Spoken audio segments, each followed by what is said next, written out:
안녕하세요. 김앤정 정형외과 김석환입니다.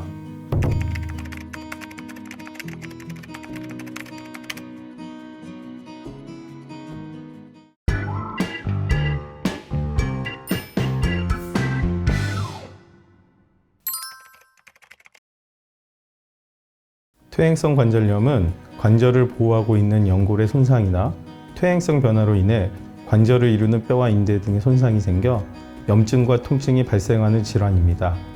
관절이 있는 모든 신체 부위에 생길 수 있으며 직업 등에 따라 많이 사용하는 부위에 생기게 되며 대개 손이나 무릎 관절염이 가장 대표적입니다. 가장 흔하고 초기에 호소하는 증상은 관절염이 발생한 관절 부위에 국소적인 통증이며 대개 전신적인 증상이 없는 것이 류마티스 관절염과의 차이점 중 하나입니다. 통증은 초기에는 해당 관절을 움직일 때 심해지는 양상을 보이다가 병이 진행되면 움직임 여부에 관계없이 지속적으로 나타나기도 합니다. 특히 염증이 심한 경우 밤에 자다가 통증을 느끼는 경우가 있으며 이런 경우는 빨리 치료하는 것이 필요합니다.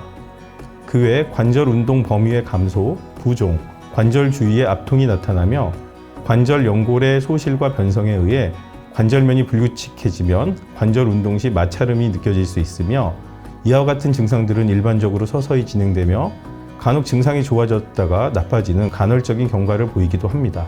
관절염이 생긴 부위에 따라 특징적인 증상을 보이기도 하는데 무릎 관절에 발생할 경우 오다리라 불리우는 관절의 변형, 걸음걸이의 이상, 골극이라고 뼈가 더 자라면서 무릎 관절의 크기가 커지는 변형 등이 발생하게 됩니다. 치료의 목적은 통증을 줄이고 기능을 향상시키는 데 있습니다. 무릎 관절염의 초기 단계의 경우 보존적 치료를 시행하게 되며 보존적 치료 방법은 크게 세 가지 방법으로 나뉘게 됩니다. 첫 번째로 생활습관 변경입니다. 생활습관 변경이란 체중을 감소시키고 달리기 운동이나 쭈그려 앉기, 등산, 계단 오르기 등의 무릎에 좋지 않은 운동을 피하여 관절에 가해지는 부하를 감소시켜 통증을 줄이고 관절염의 진행을 막는 방법입니다. 두 번째로 운동입니다. 무릎 주위 근육을 강화시키는 운동은 하지의 근력을 강화시킬 뿐 아니라 관절 운동 범위를 증가시키고 관절의 유연성을 향상시킵니다. 보통 수영장에서 걷기, 실내 자전거 타기, 헬스장에서 기구를 이용하여 근력 운동하기 등이 추천되며 1시간 이내에 평지 걷기도 추천됩니다. 물리치료와 재활운동은 통증을 경감시키고 관절의 기능을 향상시키게 됩니다. 세 번째로 보조기 치료입니다. 무릎 보호대나 충격 흡수 신발 혹은 지팡이 같은 보조기기들은 무릎에 가해지는 압력을 분산시키고 안정성을 주어 통증에 효과가 있습니다. 하지만 무릎 주위 근육의 위축을 가져올 수도 있어 정형외과 전문의와 상담 후 적당한 기간 동안 사용하는 것이 좋겠습니다. 퇴행성 관절염의 약물 치료에 대해 설명드리겠습니다.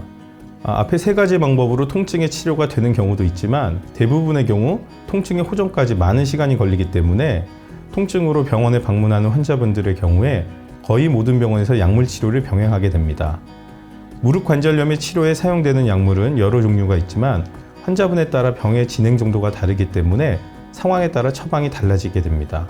글루코사민 또는 콘드로이틴 황산들은 관절염 초기에 사용되는 약물이며 큰 부작용은 없지만 효과가 바로 나타나지 않아 보조제로 많이 사용하게 됩니다.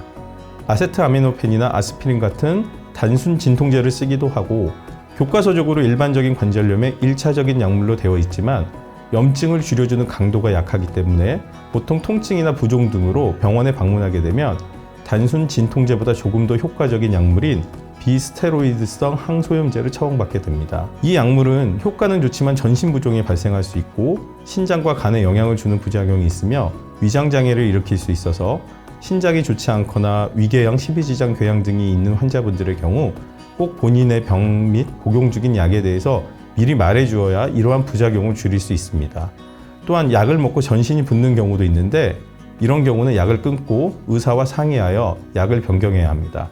소화기관에 부작용이 적은 소염제도 있어 많이 처방되고 있는데 심장에 관상동맥 질환을 일으킬 수 있는 가능성이 있어 심장 스텐트 시술을 받거나 협심증으로 치료받는 경우 꼭 미리 고지하여 부작용이 생기지 않도록 하여야 됩니다. 약물로 치료가 되지 않는 경우 주사 치료를 고려할 수 있습니다. 연골 주사라 알려져 있는 히알루론산이 포함된 윤활제는 관절액의 질을 높이기 위해 중등도 이하의 퇴행성 관절염이 있는 경우에 관절 내로 주사하면 효과적인 것으로 알려져 있습니다.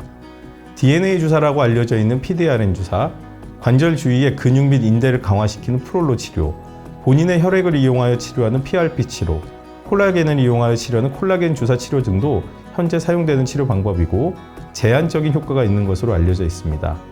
마지막으로 뼈 주사라 불리우는 스테로이드 주사가 있습니다. 스테로이드는 강력한 소염제로 극심한 통증이 있거나 앞에서 언급한 치료들이 효과가 없는 경우 관절 내로 주사하여 사용하게 됩니다. 무릎이 염증으로 인해 심하게 부어 있다면 매우 효과적입니다. 그러나 호르몬의 변화를 일으켜 여러 가지 질병을 일으킬 수 있어 자주 사용하지는 않고 통상 3에서 4개월 간격으로 주사를 맞게 됩니다. 그 이상으로 주사를 맞아야 할 경우 수술적 치료를 고려할 수 있습니다. 이러한 보존적 치료는 계단식으로 한 가지씩 치료하면서 올라가는 것이 아니라 증상에 따라 치료 방법들을 결합시켜 치료하게 됩니다. 어떤 치료를 해야 하는지는 정형외과 전문의와 상의하여 결정해야 하며 치료에 꽤 오랜 시간이 걸릴 수도 있어 인내심을 가지고 치료해야 합니다. 보존적 치료에 반응하지 않는 관절염인 경우 수술적 치료가 불가피하게 되며 수술적 방법으로는 다음과 같습니다.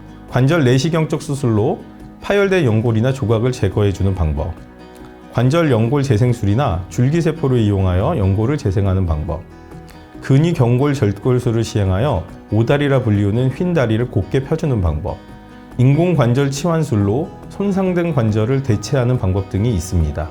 인공관절을 제외한 앞 3가지 수술 방법은 심하지 않은 관절염의 경우에 시행되며 중등도 이상의 관절염을 가진 고령의 환자들에게는 인공관절 치환술이 추천됩니다. 또한 각각의 수술법들은 모두 확실한 장점과 단점을 가지고 있습니다. 어떤 수술 방법을 적용할지에 대해서는 무릎 관절염에 대한 모든 수술을 할 수 있는 경험 많은 정형외과 전문의와 충분한 상담을 통해 결정하여야 수술 후 좋은 결과를 가져올 수 있습니다.